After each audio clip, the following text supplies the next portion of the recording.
सर्वसाधारणपणे दिवाळीच्या नंतर विधानसभेच्या निवडणुका लागतील असं वाटतंय.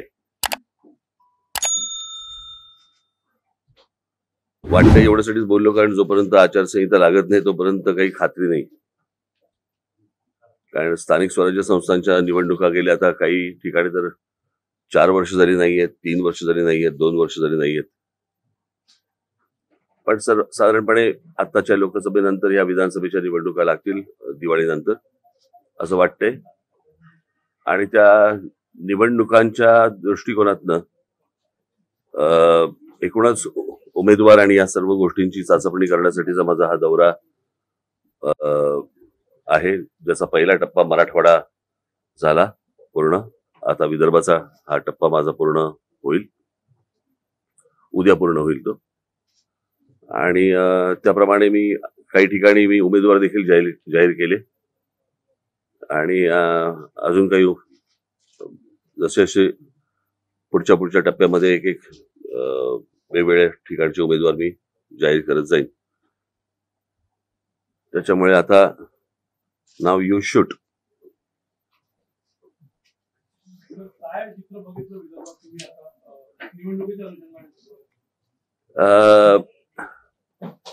खरं सांगायचं म्हणजे मी अशा प्रकारची महाराष्ट्राची परिस्थिती आजपर्यंत कधी पाहिली नव्हती. माझ्या गुढीपाडव्याच्या मेळाव्यामध्ये मी सांगितलं होतं की जशा अशा निवडणुका जवळ येतील तशा तशा युती असो, आघाडी असो, काही असो, आम्ही त्यात येत नाही. पण त्यांच्याकडे इतक्या हाणामाऱ्या सुरू होतील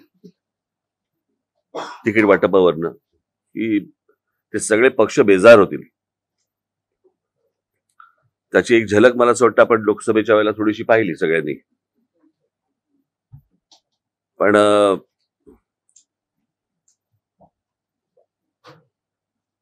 प्रत्येकालाच निवडणुकीला उभं राहायचंय असं एकूण चित्र त्यांच्याकडे दिसतंय. आणि आमच्यासाठी म्हणाल तर वातावरण खूप पोषक आहे. गेल्या 5 वर्षामध्ये साधारणपणे महाराष्ट्रामध्ये ज्या प्रकारचा राजकीय खेळ झाला त्या सगळ्या गोष्टीला लोक कंटाळलेले आहेत. म्हणजे मी तुम्हाला थोडंसं अजून विस्तृत पद्धतीने मी तुम्हाला सांगतो. म्हणजे लोकसभेच्या निवडणुका झाल्या. या लोकसभेच्या निवडणुका झाल्यानंतर मला असं वाटतं इथे पत्रकार फार कमी दिसतात मला या साईडला. नाही आहेत पण मेन स्ट्रीम काय असतं म्हणजे फ्रीलान्सर आहेत.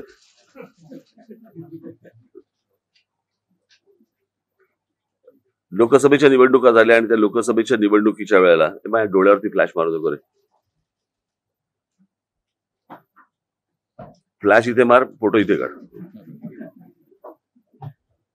तर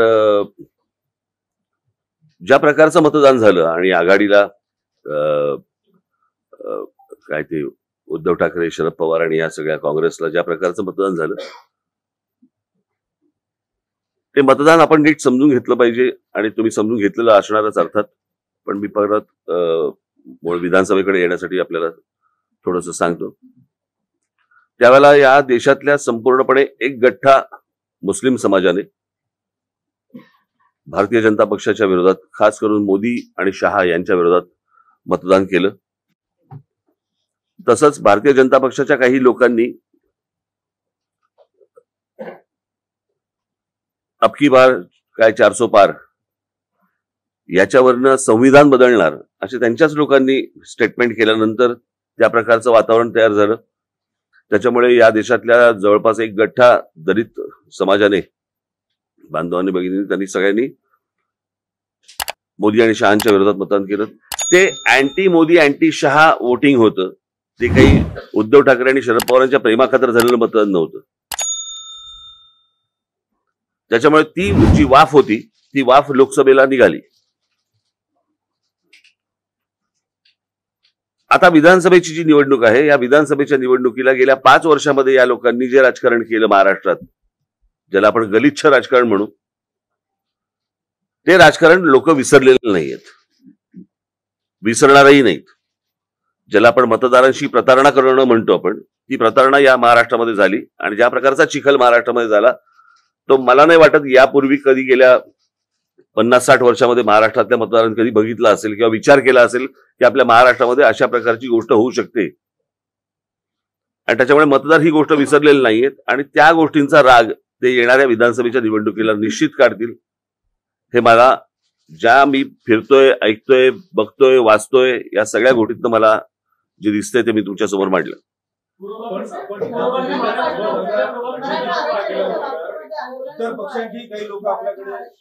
मला माहिती तुम्हाला काय पाहिजे. हा, आपण नंतर येऊ त्याच्यावर. निश्चित जातीयवाद. पहिली गोष्ट म्हणजे फोडाफोडीचं राजकारण. कळलं का? या सगळ्या गोष्टींना मी माझ्या जाहीर सभांमध्ये पण बोललो. या सगळ्या गोष्टींना कारणीभूत हे फक्त एकटे शरद पवार आहेत. कारण या शरद पवारांनी या गोष्टींची सुरुवात महाराष्ट्रामध्ये केली. म्हणजे जेव्हा पुलोत्स्थापन झालं तेव्हापासून जर समजा आपण बघितलं तर तेव्हापासून म्हणजे 78ला पुलोत्स्थापन होणं, 78ला सरकार येणं, बरोबर. त्याच्यानंतर ते 80ला गेले. पुन्हा आल्यानंतर त्यांनी 91ला शिवसेनेचे आमदार फोडले, छगन भुजबळ वगैरे. पुन्हा फोडाफोडीचं राजकारण केलं. त्याच्यानंतर परत मग मला असं वाटतं पुढचं कोण होतं, अनेक अशी लोक जे फोडत गेले. मग गणेश नाईक फोडले, मग नारायण राणे गेले. या सगळ्या गोष्टी, हे सगळं राजकारण शरद पवारांनी सुरू केलं महाराष्ट्रामध्ये. आणि त्याच्यानंतर जातीचं विष देखील त्यांनीच घालवलं. म्हणजे 99 साली ज्यावेळेला राष्ट्रवादी काँग्रेसचा ज्यावेळेला जन्म झाला त्या जन्मानंतर जर समजा तुम्ही महाराष्ट्र बघा आणि त्याच्या अगोदरचा महाराष्ट्र बघा तुम्ही, कधी महापुरुषांची विभागणी कधी जातींमध्ये झाली नव्हती. कधी आमच्या संतांची विभागणी कधी आडनावांनी कधी ओळखली जात नव्हती. जातीमध्ये बघितलं जात नव्हतं. संत आपल्याकडे संत म्हणून बघितलं जायचं. या सगळ्या गोष्टी ज्या सुरू झाल्या ह्या राष्ट्रवादी काँग्रेसच्या जन्मानंतर सुरू झाल्या. आणि असा महाराष्ट्र हा ह्याच्या अगोदर कधीच नव्हता. त्याच्यामुळे हे जे जातीचं जे विष पसरवलं गेलं हे मला असं वाटतं 99 सालापासून महाराष्ट्रामध्ये सुरुवात झाली या गोष्टींची. कसं होतं, आता प्रत्येकाला राजकारण करायचं म्हटल्यानंतर हे चालतंय तर नाणं ते चालवून घ्या. पण मला असं वाटतं, मी दरवेळेला सांगत आलो की हे सर्वांनी मिळून बंद केलं पाहिजे. कारण हा विषय फक्त काय राजकारण विधानसभा लोकसभेपुरता नाही, हा घराघरात शिरलेला विषय. मध्यंतरी आपल्याच मार्फत मी कुठची एक क्लिप बघितली त्याच्यामध्ये लहान लहान मुली सांगत होत्या की आम्ही काय ओबीसी समाजातले आहोत आणि मराठा समाजातल्या मुली आहेत, आमच्या मैत्रिणी आमच्याशी बोलत नाहीत किंवा आम्ही त्यांच्याशी बोलत नाही, आम्ही घरी जाणं सोडून दिलं. हे असलं घाणेरडं वातावरण कधी महाराष्ट्रात नव्हतं. हे सगळं सुरू झालं तेव्हापासून.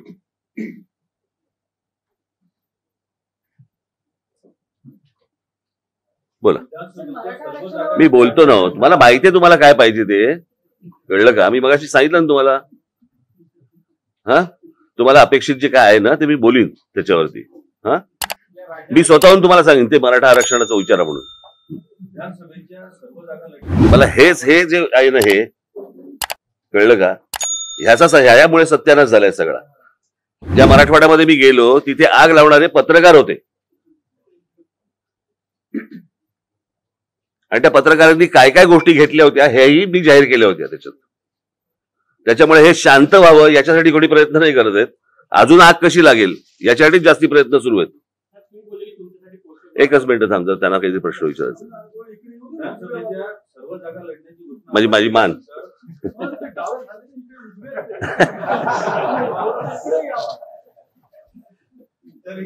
जर काही पक्षांचे लोक आपल्याकडून लढण्यास उत्सुक आहेत का, आपल्याकडे अप्रोच झाले का? दुसरं, उद्धव ठाकरे, आदित्य ठाकरे यांच्या विरोधातही आपण उमेदवार देणार. हे बघा, मी निवडणूक लढवणार आहे आणि मागच्या वेळेला एक वेळा ही गोष्ट जी केली त्या मतदारसंघामध्ये साधारणपणे आमची 37 ते 38 हजार मतं आहेत. कळलं का? एकदा ही गोष्ट झाली, वारंवार कशी होईल? तुम्हाला हा प्रश्न विचारायचा होता? मगापासून हा प्रश्न विचारायचा होता. दुसरा एक त्याला जोडून एक होता, नागपुरात आपण सगळ्या मतदारसंघात उमेदवार देणार आहात का? तर देवेंद्र फडणवीसांच्या मतदारसंघात पण देणार आहात का? त्याला जाऊन एकनाथ शिंदेच्या मतदारसंघाची उमेदवार देणार. सगळ्या मतदारसंघांमध्ये उमेदवार देणार.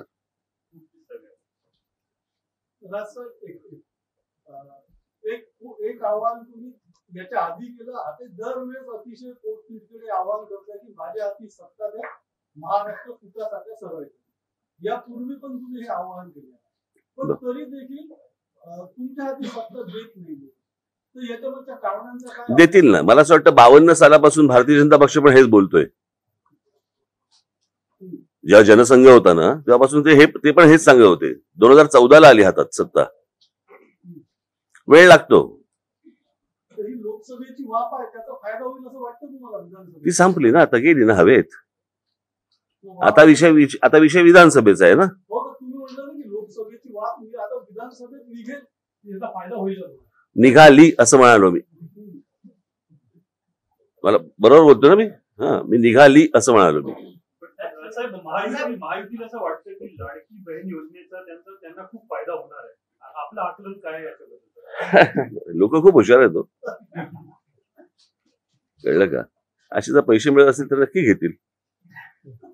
पण याचा अर्थ ते मतदान करतील असं होत नाही ना. मला अजूनही आठवतंय की त्या कोणीतरी मला सांगितलेलं, मी प्रत्यक्ष काय ते चित्र पाहिलेलं नाहीये, पण कोल्हापूरमध्ये म्हणे दरवाजावरती पिशवी लावली जाते आणि जेवढे मतदार असतात तेवढे पैसे ठेवले जातात. तर तिकडे 3-4 पिशव्या लागलेल्या असतात उमेदवारांच्या. आता कसं कळणार कोणी कोणाला मतदान केलं? त्याच्यामुळे महाराष्ट्रात बालिकांवर अत्याचारचे प्रकार वाढलेले मला हा विषय बोलायचाच होता. मला समजलं नाही. आता ती बदलापूरची जी घटना आहे, आमच्या पक्षातल्या महिला सेनेने ती घटना बाहेर उघड केली आणि बाहेर आली. पण ती एक घटना आपल्याकडे झाल्यानंतर त्याच्यानंतर फटाक्याची माळ कशी काय लागते हे मला अजूनपर्यंत कळलेलं नाही. आणि खरं बघायला गेलं तर तुमच्यासाठीची ही रोजची बातमी असायला पाहिजे. म्हणून मी आता काही आकडेवारी आणली, वाचून दाखवू.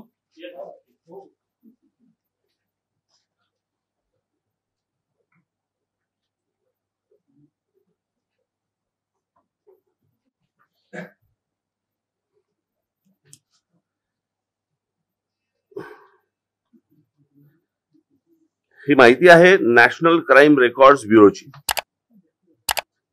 ओके. गेल्या काही वर्षात शासनाने अनेक योजनांच्या घोषणा करूनही त्यासाठी कोट्यवधी रुपये खर्च करूनही महिलांवरच्या अत्याचारामध्ये सातत्याने वाढ होते आहे. देशात मी हे तुम्हाला सांगतो, आता हे 26 तारीख काय 26 तारीख ना, आता भारत बंद करणार होते ना.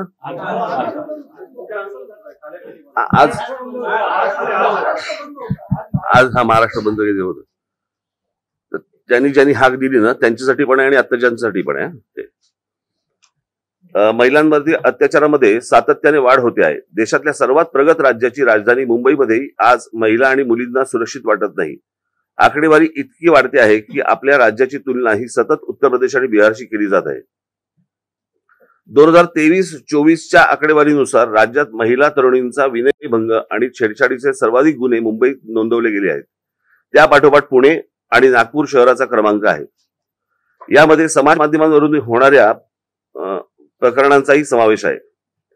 आता इथे खाली त्यांनी डेटा दिलेला आहे. महाराष्ट्रात महिलांवर होणाऱ्या अत्याचाराचा वाढता आलेख. अत्याचार कोणकोणते? तर बलात्कार, अपहरण, हुंडाबळी, नातलगांकडून होणारे अत्याचार, विनयभंग, लैंगिक अत्याचार, ट्रॅफिकिंग म्हणजे अनैतिक व्यापार आणि इतर. याच्यामध्ये 2017 या वर्षात महाराष्ट्रामध्ये 4320 बलात्कार झालेत. 2018 मध्ये 4974 बलात्कार झालेत. 2019 5412 बलात्कार झालेले. 2020 हे कधी लागलं आपल्याकडे लॉकडाऊन? मार्च 20, 2020 2020 मध्ये 4846 बलात्कार आहेत. 2021 5954, 2022 7084 आणि 2023 7521. एवढी बलात्कारची प्रकरणांची नोंद पोलीस स्टेशनला आहे.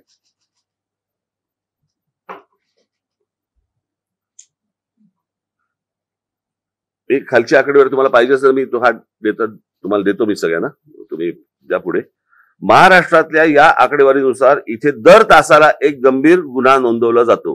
अर्थात हे झाले केवळ नोंद झालेले गुन्हे, नोंद न करता आलेले गुन्हे यापेक्षा खूप जास्त असतील.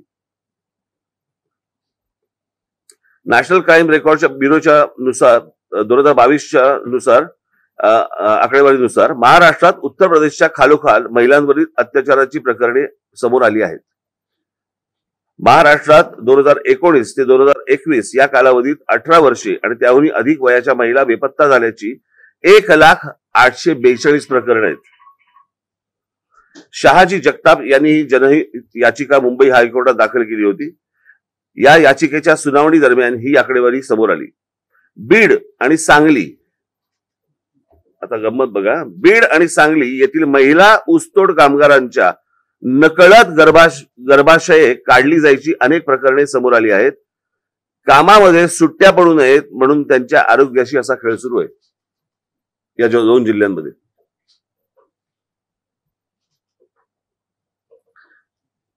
आता मला असं वाटतं की तुम्ही हे आज जे रोज एक प्रकरण येते, रोज काय तासाला यायला पाहिजे ना. म्हणजे महाराष्ट्रामध्ये प्रत्येक पोलीस स्टेशनला किती अशा प्रकारचे गुन्हे दाखल होत आहेत.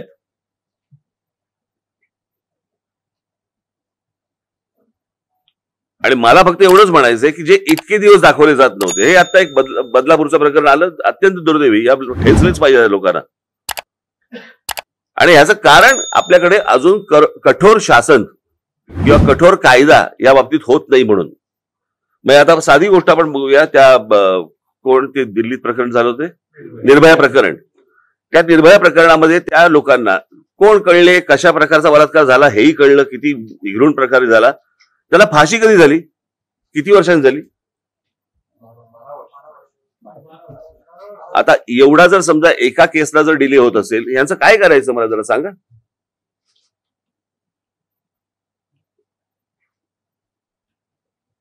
प्रश्न असा आहे ना की ह्या सगळ्या गोष्टी जे आज बंद पुकारला होता ना ज्यांनी, त्यांच्याही काळात आहेत, बरोबर की नाही. आणि आजही आहेत. माझं फक्त एवढंच म्हणणे, आता जे रोजच्या रोज वर्तमानपत्रामध्ये सुरू आहे, आज इथे झाला, आज इथे झाला, आज इथे झाला, काही राजकारण आहे का त्याच्या मागे? येणाऱ्या निवडणुका आहेत का त्याच्या मागे? आपल्याला विषय काय संपवायचा आहे, ही गोष्ट होता कामा नये महाराष्ट्रामध्ये. हा विषय आपला महत्वाचा आहे ना. निवडणुका आल्या, आता सरकारला बदनाम करा या दृष्टिकोनात. मग ह्यांच्याही सरकारच्या काळामध्ये होतच की, लॉकडाऊनच्या काळामध्ये उद्धव ठाकरेंचं सरकार होतं, त्याही काळामधला आकडा तुम्ही तुम्हाला दिला, त्याचं काय करणार. अर्थात ते आताच बंद असल्यामुळे त्यांनी बाहेर बंद टाकला नाही.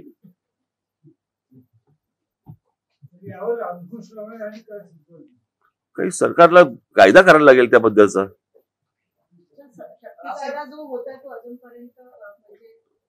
पुढे यायला आला नाहीये. काय उपाययोजना म्हणजे ह्या केंद्राने केल्या पाहिजेत ना तातडीने. काल तुम्ही बोलले होते की राज्यामध्ये कायदा पण माझ्या हातात सत्ता द्या तर मी सगळं साफ करून दाखवेन. तर नेमकं कशा प्रकारे मला सांगा, साधी गोष्ट आहे ना. जर त्या गोष्टी, आता एका महिला कॉन्स्टेबलने ती तक्रार नोंदवून घेतली नाही, बरोबर आहे, काय कारवाई झाली, पुढे काय होणार आहे त्याचं, पोलिसांना कोणत्या प्रकारच्या इन्स्ट्रक्शन्स दिल्या गेलेल्या आहेत. मी आता समजा तुमच्या समोर ही आकडेवारी वाचली. माझं फक्त एवढंच म्हणणं आहे की पोलीस ज्या वेळेला इनिशिएटिव्ह घेतात, त्याच्यानंतर ज्या वेळेला तुमचे दबाव येतात आणि तुम्ही ज्यावेळेला सांगता की नाही इथे काही करू नको. आता उदाहरणार्थ आता तुमच्या विषयात येतो, हवं असेल तुम्हाला मराठा आरक्षण. जरांगे पाटील ज्या वेळेला तिकडे बसले उपोषणाला, बरोबर आहे, तिकडे लाठीचार्ज झाला, बरोबर. कारवाई कोणावर झाली?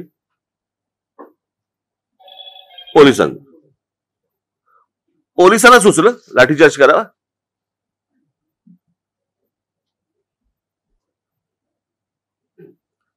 पोलीस म्हणतात बरोबर देत, आम्ही इनिशिएटिव्ह घेतल्यावर जर समजा आमच्या चांगल्यात येणार असेल हे प्रकरण, एखादी गोष्ट केल्यानंतर पोलिसांनी ज्यावेळेला एखादी गोष्ट केली बाबा तिथे, तर त्याच्यानंतर ते सरकार त्यांच्या मागे खंबीरपणे उभं राहिलं पाहिजे. मी तुम्हाला एक उदाहरण म्हणून सांगतो, थोडा वेळ आहे ना तुम्हाला? मी एकदा लंडनला गेलो असताना मी विमानतळावरती लँड झालो आणि माझ्या मोबाईलवरती सतत माझ्या पत्नीचे मेसेज यायला लागले, कॉल मी अर्जंट, कॉल मी अर्जंट. मला कळलं नाही.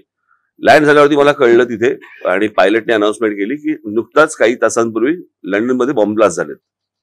तो बसचा झाला होता माहिती तुम्हाला? बस मध्ये ब्लास्ट झाला होता आणि टनेल काही त्यांच्या ट्यूब मध्ये झाला होता. ते करताना पोलिसांचं यंत्रणा सुरू झाली तिकडे आणि त्यांनी सर्च सुरू केला. त्याच्यात एक निरपराध माणूस पोलिसांकडनं चुकून मारला गेला. त्याच्यावरती पोलिसांकडनं फक्त एवढीच रिॲक्शन होती, सॉरी. पुढे काही नाही झालं, त्याचं राजकारण नाही झालं पुढे. एखादी गोष्ट त्यांच्याकडनं घडू शकते, पण ज्या वेळेला तुम्ही त्यांना फ्री हँड, सगळ्या गोष्टी माहिती असतात त्यांना, प्रत्येक गोष्ट माहिती असते. म्हणजे इथे आजपर्यंत महाराष्ट्रामध्ये काय किंवा देशामध्ये जो कोणी गृहमंत्री आलाय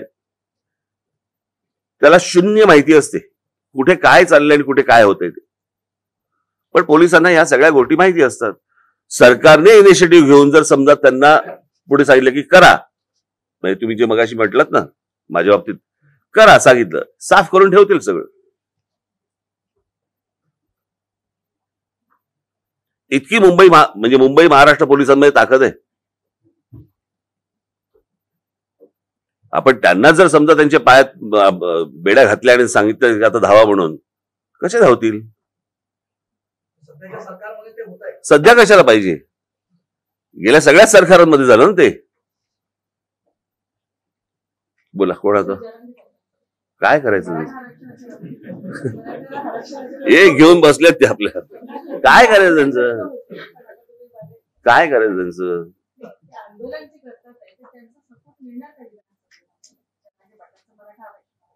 कोणाला सपोर्ट मिळणार? काय म्हणून देतील ते?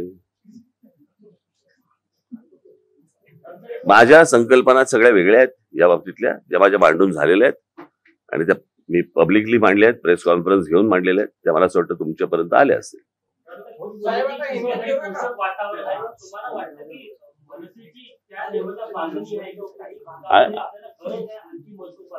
आहेच ना, सगळेच जण हळूहळू पसरतात अनेक भागांमध्ये महाराष्ट्रात.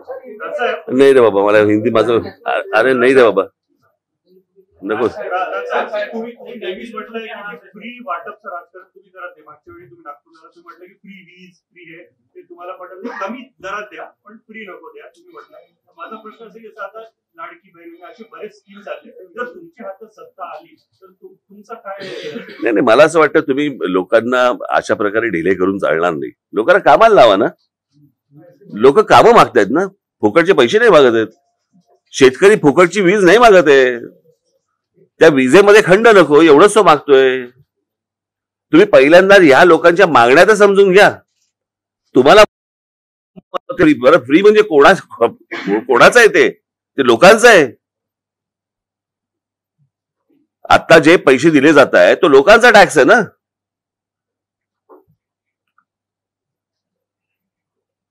असं कसं करून चालेल तुम्हाला? मी त्या दिवशी म्हटलं ना की महाराष्ट्रामध्ये असंख्य जॉब्स आहेत, महाराष्ट्राच्या शहरांमध्ये आहेत असंख्य जॉब्स आहेत. महाराष्ट्रातली पोरं करू इच्छितात, त्यांच्यापर्यंत पोहोचत नाही. बाहेरच्या राज्यात कळतं की आमच्याकडे टॅक्सी आणि रिक्षांची परवाने दिली जात आहेत आणि महाराष्ट्रात कळत नाही. ही कुठची पद्धत? फायनान्शियली धोकादायक महाराष्ट्रासाठी म्हणजे ते आपण कोणाहीसाठी धोकादायक आहे ते. शेतात काम करणारे लाडकी बहीण जी आली ते मध्य प्रदेशचं मॉडेल डोळ्यात पुढे ठेवून आली आहे. तिथे यश मिळालं तर त्या धर्तीवर इथे पण मिळेल असं आकलन केलं जात आहे. नाही नाही बघा, त्या सगळ्या गोष्टींचं त्याला एकच कारण नसतं. म्हणजे मध्य प्रदेशामध्ये यश मिळालं का फक्त त्या लाडक्या बहिणी योजनेमुळे नसेल मिळालं, त्याला अनेक कारणं असतील, अनेक विविध कारणं असतील, त्याला ती पण तपासली पाहिजेत ना. ते सगळं यश आणायचं आणि एका योजनेवर टाकायचं असं थोडी असतं. तुम्ही जे म्हणलं की लहान मुलांमध्ये तुमचा विचारून झाले तर एकदा. महाराष्ट्रामध्ये युती शासन गेल्यानंतर विलासराव देशमुख ज्यावेळेस पहिल्यांदा मुख्यमंत्री झाले होते त्या निवडणुकीच्या आधी त्यांनी मोफत विजेचा खिरापत वाटली आणि त्याचा परिणाम असा झाला की महाराष्ट्र 7 ते 8 वर्ष लॉकडाऊनच्या लोड शेडिंगच्या एका गुरफटला होता.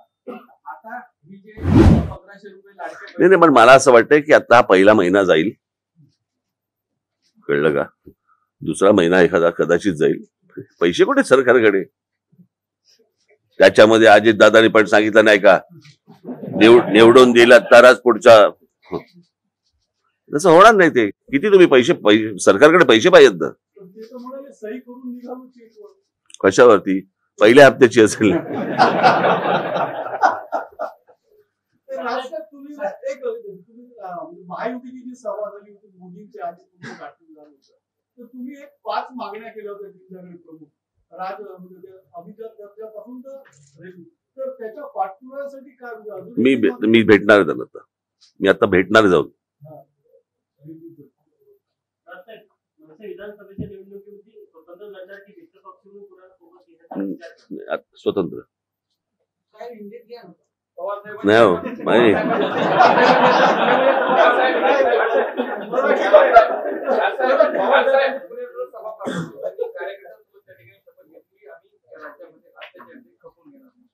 कशाचे राज्यामध्ये अत्याचार खपून गेला नाही अशी कार्यकर्त्यांसोबत त्यांनी शपथ घेतली.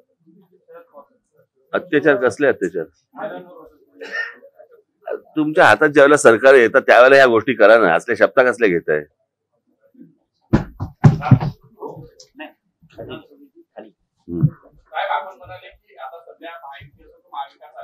ते तुमचे संपले असतील तर गप्पा तरी मारा रे. प्रश्न हा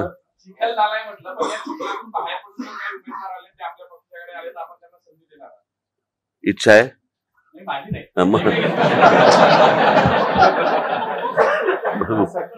महाराष्ट्रात विदर्भात विशेषतः नागपुरामध्ये आपला महाराष्ट्र नवनिर्माण सेना अधिक मजबूत आणि बळकट व्हावी याकरता म्हणून आपण फार कमी येत असता. मात्र जे आपले जे मोठे जे अधिकारी आहेत त्यांचं वारंवार येणं हे कुठेतरी. मी तुम्हाला आता माझ्या पदाधिकाऱ्यांशी बोलवत होती. एक गोष्ट तुम्हाला थोडक्यात सांगतो. साधारणपणे 1925 साली RSS ची स्थापना झाली, बरोबर. 52 साली जनसंघ स्थापन झाला. परंतु या विदर्भामध्ये किंवा बाकी महाराष्ट्रामध्ये अख्ख्या काँग्रेस एक काँग्रेसच होती ना. नागपुरात हेडक्वार्टर आहे. त्या नागपुरामध्ये भारतीय जनता पक्षाला जम बसवायला किती वर्ष गेली हो. तुम्ही कधीतरी राजकीय पक्षांचं अनालिसिस करून माझ्याशी बोलणार आहात की नाही बोलणार आहात? तुम्ही वारंवार यावं अशी इच्छा आहे. तुम्ही वारंवार यावं भेटत राहावं अशी इच्छा आहे. मग मला हे प्रश्न विचारू नका ना फालतू. मला काय अर्थ नाही ना. मी येत जाईन, भेटत जाईन, आपण खायला जाऊ, बाहेर जेवायला जाऊ. कालच मी वडापाव खाल्ला ना. कालच खाल्लाय. हा लोकांना महाराष्ट्र नवनिर्माण सेनेतर्फे खूप अपेक्षा आहे इतर पक्षांच्या तुलनेत. आणि त्यांना करा मतदान. माझ्याकडे फक्त अपेक्षा ठेवा. जेव्हा तुम्ही तिकीटचं वाटप करणार काय तुम्ही मनात त्याचं ठेवलं की महिलांना आपण तिकीट द्यावं असं तुमचं काही असं आहे का? नाही, असं काही नाहीये. असं काही नाहीये. पण महिलांना जास्तीत जास्त जागा जिथे असेल ना निवडून येण्यासारखं असेल तिकडे ह्या निश्चित गोष्टी करू. म्हणजे त्याचा काय प्रश्नच येतो. हा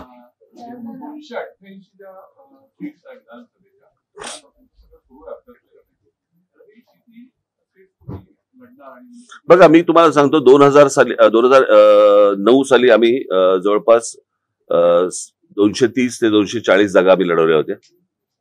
आणि 2009 ला साधारणपणे यावेळेलाही आम्ही साधारणपणे 250 च्या आसपास आम्ही जागा लढवू.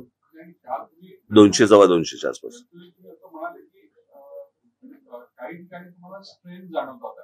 तर अशा किती जागा आहेत की जिथे तुम्हाला म्हणजे यू आर फुल कॉन्फिडंट? आत्ताच सांगू, सगळ्यांसमोर पेपर उघडा करू आता? असं थोडी राजकारण असतं.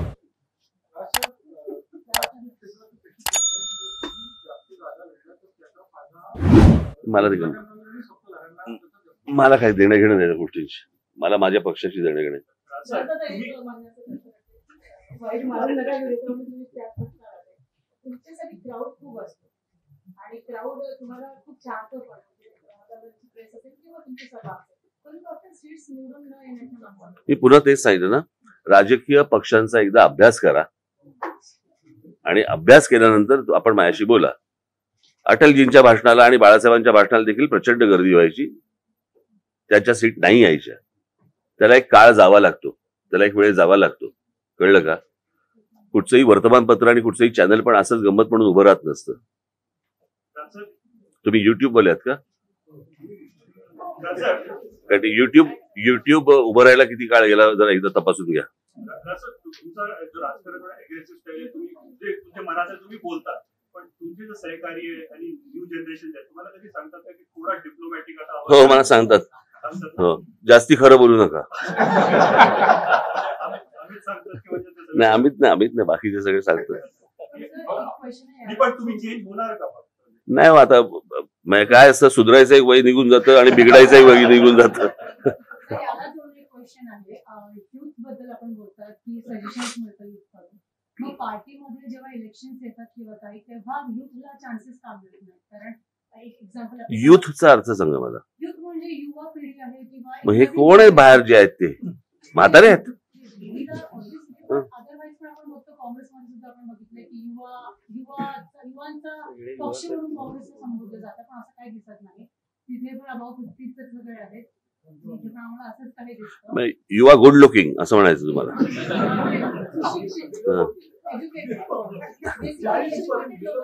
चान्सेस मिळायला पाहिजे, सो दॅट जेवढे केसेस किंवा काही जे काही होतं, बलात्कार, रेप आणि खूप काही गोष्टी आहेत, त्यांच्यामध्ये काहीतरी चेंजेस येणार, लॉ मध्ये काहीतरी चेंजेस. माझी तर इच्छा आहे. माझी आता नागपूर सारख्या शहरामधनं अनेक तरुण माझ्याबरोबर यावेत, माझ्याबरोबर त्यांनी सहकारी म्हणून माझ्याबरोबर कधी काम करावं अशी माझी इच्छा आहे. आणि तुमच्यापैकी अनेकांना जर इच्छा असेल तर आपण यावं.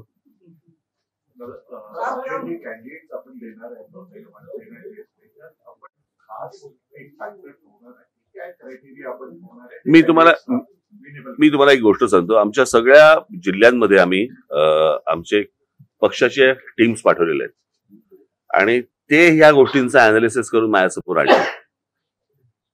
कळलं का? कारण महाराष्ट्रभरची सर्वे केली, टीम पाठवली आहे, तर काय असेसमेंट आहे आता पक्षाजवळ? जागा उघडपणे सांगू,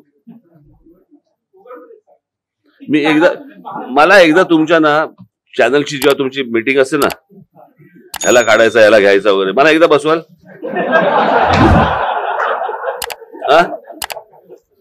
अंतर्गत गोष्टी सांगायच्या सगळ्या तुम्हाला. चला आता बस. गर्जा हिंदुस्तान चॅनलला सबस्क्राईब करा आणि ताज्या घडामोडी जाणून घेण्यासाठी बेल आयकॉनवर प्रेस करा.